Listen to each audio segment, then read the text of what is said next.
Buenos días ingenieros, buenos días compañeros. Voy a poner el resumen de la norma técnica de edificaciones S050 de suelos y cimentación.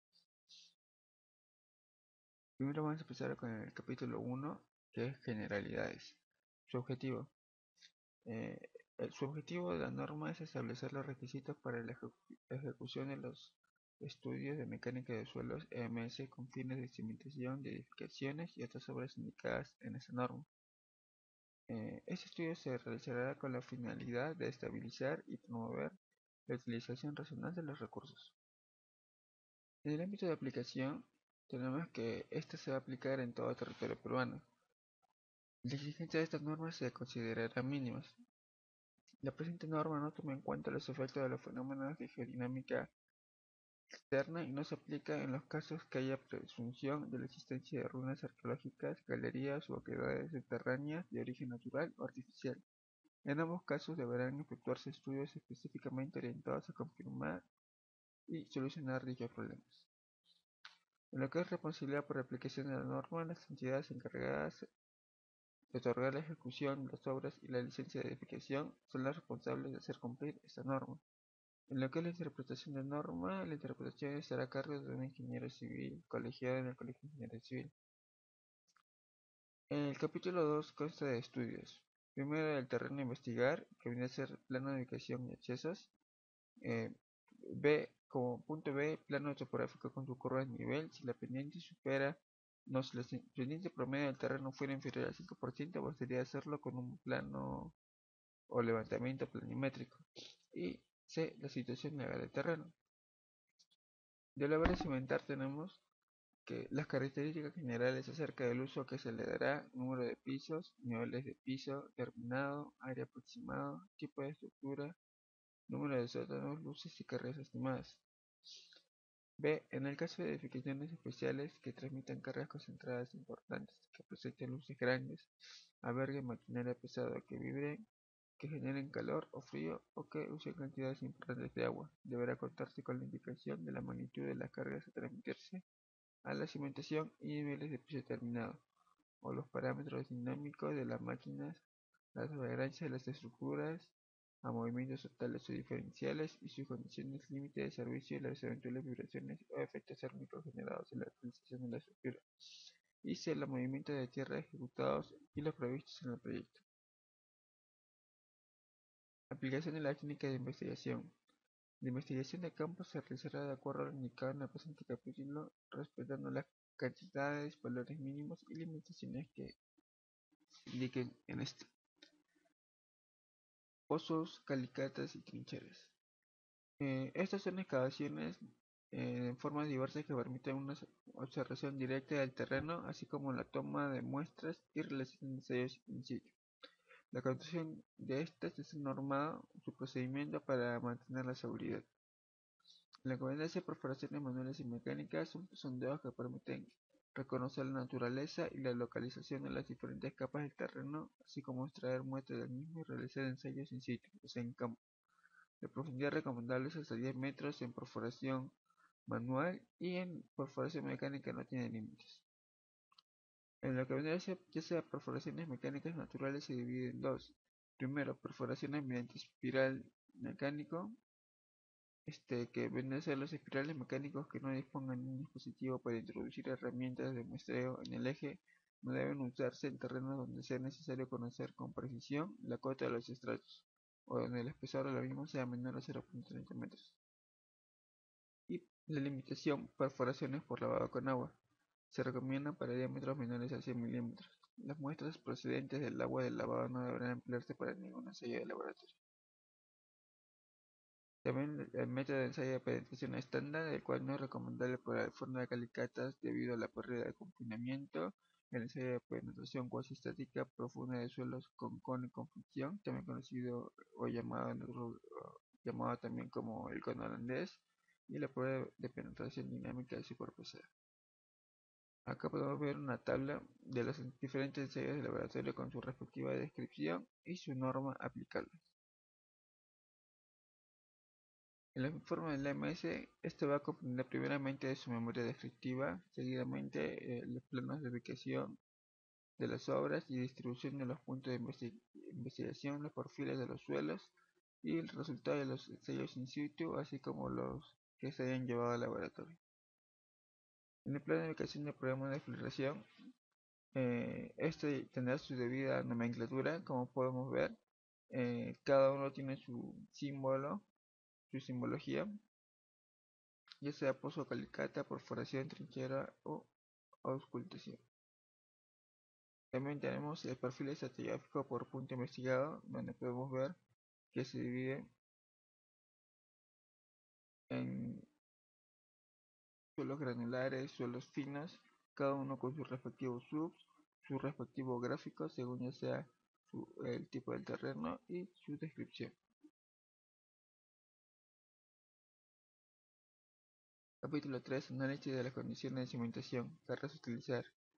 Para la elaboración de las conclusiones del estudio de mecánica del suelo, y en caso de contar con la información de las cargas de edificación, se va a considerar lo siguiente. Primero, para el cálculo de factor de seguridad de cimentaciones se utilizarán como cargas aplicadas a la cimentación las cargas de servicio que se utilizan para el diseño estructural de las columnas del más bajo de la edificación. Para el cálculo del asentamiento de cimentaciones apoyadas sobre suelos granulares y cohesivos se considerará la carga obtenida de acuerdo a la norma técnica de edificación E020. Y para el cálculo de asentamientos en el caso de edificaciones con sótanos en los cuales se emplee plateas o losa de cimentación, se podrá descontar la carga total de la estructura. Carga muestra más sobrecarga más el peso de la losa de cimentación en el peso del suelo excavado para la construcción de los sótanos. El aislamiento tolerable, esto se debe indicar eh, cada vez que se da en una estructura. Como podemos ver en el gráfico, las distorsiones no debe marcarse que vendría a ser el asentamiento total en el gráfico en el punto A como en el punto B. La que debe ser capacidad de carga, la capacidad de carga es la presión última de falla por corte del suelo y se determina utilizando la fórmula aceptada por la mecánica de suelos. En suelos cohesivos, ya sea arcilla, arcilla limosa o limo-arcillosa, se debe emplear un ángulo de fricción interna igual a 0. Por otro lado, en suelos friccionantes, gravas, arenas y gravas arenosas, se debe emplear una cohesión C igual a 0. La capacidad de ser factor de seguridad frente a una falla por corte, tenemos que para cargas estáticas vendría a ser igual a 3 y para solicitación máxima de sismo o viento vendría a ser 2.5. Cabe recalcar que en este lado ya tenemos sismo o viento, solo se debe tomar uno, debemos considerar la que sea más desfavorable. Presión admisible. La determinación de la presión admisible se debe efectuar tomando en cuenta los siguientes factores. Primero, la profundidad de cimentación, la dimensión de los elementos de la cimentación, las características físico-mecánicas de los suelos ubicados dentro de la zona activa de la cimentación, ubicación del nivel freático, la probabilidad de modificación de las características físico-mecánicas de los suelos como consecuencia de los cambios en el contenido de humedad y el asentamiento tolerable de la estructura. En el capítulo 4 trata sobre cimentaciones superficiales. Su definición es que son aquellas en las cuales la relación profundidad-ancho de F sobre B es menor o igual a 5. En la profundidad de cimentación de zapatas y cimientos corridos es la distancia desde el nivel de la superficie del terreno a la base de la cimentación, excepto en el caso de edificaciones con sótano, en la que la profundidad de cimentación será referida a nivel de piso terminal del sótano. Cimentación sobre rellenos. Los rellenos son depósitos artificiales que se diferencian por su naturaleza y por las condiciones bajo las que son colocados. Estos pueden ser seleccionados o no seleccionados. Los primeros, todo tipo de suelo compactable con partículas no mayores de 7.5 centímetros, que vendría a ser 3 pulgadas, con 30% menos de material retenido en la media 3/4 de pulgada y sin elemento distinto de los suelos naturales. Y los materiales no seleccionados, todo aquel que no cumpla con la condición anterior. Por las condiciones bajo los que son colocados tenemos dos también, los que son controlados y no controlados.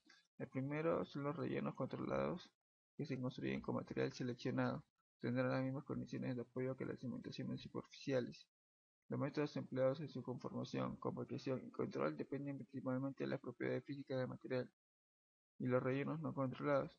Eh, las cimentaciones superficiales no se podrán construir sobre estos rellenos no controlados, los cuales deberán ser reemplazados en su totalidad por materiales seleccionados debidamente compactados antes de iniciar la construcción de la cimentación. En cimentaciones superficiales en taludes, en el caso de cimientos ubicados en terrenos próximos a taludes o sobre taludes en terreno inclinado, la ecuación de capacidad de carga debe ser calculada teniendo en cuenta la inclinación de la superficie y la inclinación de la base de la cimentación si es que hubiera. Adicionalmente debe verificarse la estabilidad del talud considerando la presencia de la estructura. El factor de seguridad mínimo del talud en consideraciones estáticas debe ser 1.5 y en condiciones sísmicas 1.25. El capítulo 5 trata sobre las cimentaciones profundas. Son aquellas en las que la relación profundidad-ancho es mayor a 5. En algunas de las condiciones que hace que sea necesaria esta estabilización se van a indicar ahora. Primero, cuando las estratos superiores del suelo son altamente compresibles, demasiado débiles para soportar la carga transmitida por la estructura. En este caso, los pilotes, como el suelo es muy débil, a- se busca que a través de por los pilotes transmitan la carga hacia un terreno firme o hacia roca.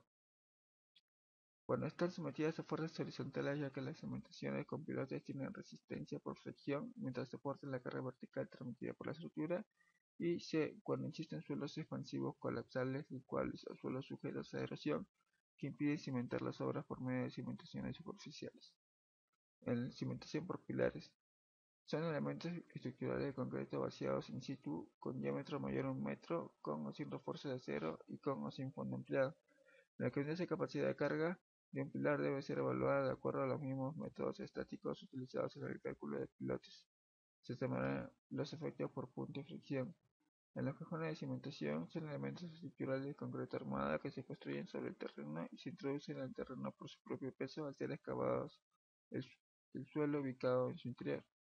Y la capacidad de carga de un cajón de cimentación deberá ser evaluada de acuerdo a los mismos métodos estáticos utilizados en el cálculo de zapatas o pilares y dependerá de la relación profundidad. Si es menor o igual a 5 se diseñará como cimentación superficial, si es mayor a 5 se diseñará como un pilar. En el capítulo 6 son los problemas especiales de cimentación. Primero, los suelos colapsables. Son suelos que cambian violentamente de volumen por la acción combinada individual de las siguientes acciones. Primero, al ser sometidos a un incremento de carga o al humedecerse o saturarse. El PR establecerá la severidad del problema del colapso mediante los siguientes criterios.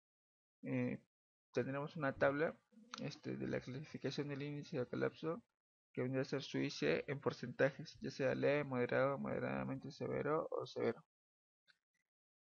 Cimentaciones en áreas de suelos colapsables. Las cimentaciones construidas sobre suelos que colapsan, el IC va a ser mayor o igual a 6, están sometidas a grandes fuerzas causadas por el hundimiento violento del suelo, el cual provoca asentamiento, agrietamiento y ruptura de la cimentación y de la estructura. Por lo tanto, no está permitido cimentar directamente sobre suelos colapsables. La cimentación y los pisos deberán apoyarse sobre suelos no colapsables. Los pisos no deberán apoyarse directamente sobre suelos colapsables. El reemplazo de un suelo colapsable. Cuando se encuentren suelos que presenten colapso moderado y a juicio de PR poco profundos, estos serán retirados en su totalidad antes de iniciar las obras de construcción y serán reemplazados por rellenos controlados, compactados adecuadamente de acuerdo al numeral 4.4.1 que se encuentra la norma, rellenos controlados o ingeniería de la presente norma. Diferentes ataques que se pueden dar en la cimentación, puede ser el ataque ácido, en donde el pH es menor a 4, el ataque a los sulfatos, que es muy agresiva, el ataque a los cloruros, que se restringe el ataque químico del acero de refuerzo del concreto armado. En otro punto, lo que vendría a ser los suelos expansivos son suelos cohesivos con bajo grado de saturación que aumentan el volumen al humedecerse o saturarse. Esto vendría a ser el caso de las arcillas, por ejemplo, que ya sabemos que en nuestra selva del territorio peruano, como llueve bastante, las arcillas tienden a hincharse y es un suelo bien expansivo. Re- eh, Reemplazo de un suelo expansivo. Cuando se encuentran suelos medianamente expansivos y a juicio de Peire poco profundos, estos serán retirados en su totalidad antes de iniciar las obras de construcción y serán reemplazados por rellenos controlados, compactados adecuadamente de acuerdo al numeral 4.41.